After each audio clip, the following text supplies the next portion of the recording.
Welcome to Kenton's videos. Enjoy the video. You start by prepping power and storage. This is essential. Insert a Class 10 micro SD card, formatted FAT32, and make sure the card clicks into place.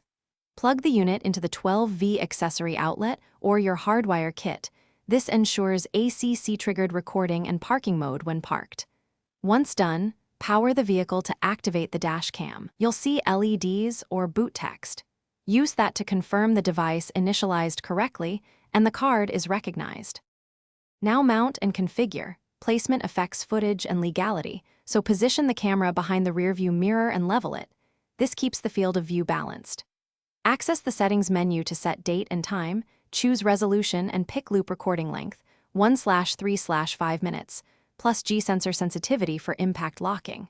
Once configured, connect via Wi-Fi or the Kia app to preview, pull clips, and check for firmware updates. This keeps files organized and the camera responsive to events.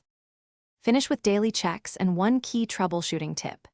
Each drive, confirm the dash cam begins recording at ignition and that event lock engages on sudden stops. Parking mode should activate after engine off if hardwired.